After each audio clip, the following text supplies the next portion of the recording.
The COVID-19 cases in India crossed the 19,000 mark today, with the death toll jumping to 640. A total of 19,984 cases were reported in India, of which 15,474 are active cases. The rising number of infections comes even as India is in phase 2 of the lockdown, which is to be lifted on May 3rd. The novel coronavirus has infected over 2.5 million people, while more than 170,000 people have died across the globe. The coronavirus death toll in the United States, the country with the most fatalities in the pandemic, has climbed by 2,751 in the past 24 hours. The US has recorded more than 8 lakh confirmed coronavirus cases since the start of the pandemic and 44,845 deaths. Let's move on to next news. Delhi police has booked Jamia students Miran Haider and Safura Zargar under the Unlawful Activities Prevention Act, which is widely known as UAPA, in a case related to communal violence in Northeast Delhi over the Citizenship Amendment Act.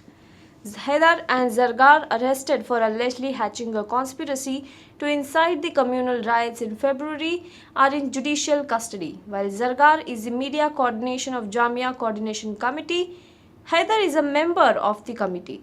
The police has also booked Jawaharlal Nehru University student leader Umar Khalid under the UAPA in the case. In the FIR, the police has claimed that the communal violence was a premeditated conspiracy which was allegedly hatched by Khalid and two others.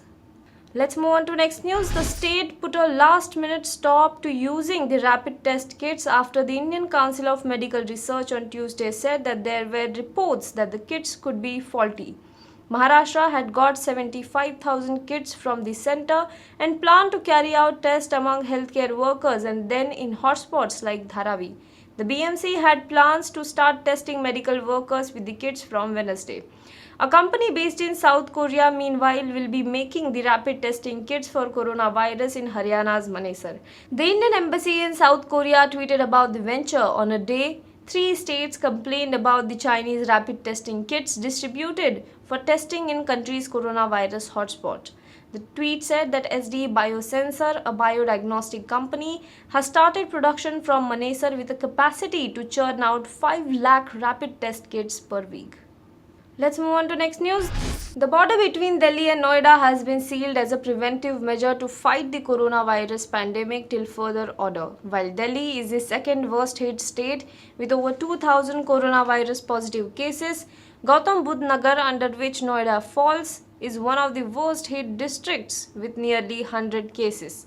There will be some exceptions to the ban, including people who are directly involved in the fight against coronavirus and vehicles carrying essential items. Let's move on to next news. Facebook is pouring in rupees 43,574 crores for a 9.99% slice in Reliance Industries led Jio Platforms, the largest investment for a minority stake by a technology company anywhere in the world and the largest FDI in the Indian tech sector. Reliance Industries Limited share price rose sharply in early trade after Facebook announced the investment in the company's telecom unit. This investment by Facebook values Jio Platforms at rupees 4.62 lakh crore, which is $65.95 billion pre-money enterprise value, agreed at a conversion rate of rupees 70 to a US dollar. Facebook's investment will translate into 9.99% equity stake in Jio Platforms on a fully diluted basis, Reliance Industries Limited said in a statement.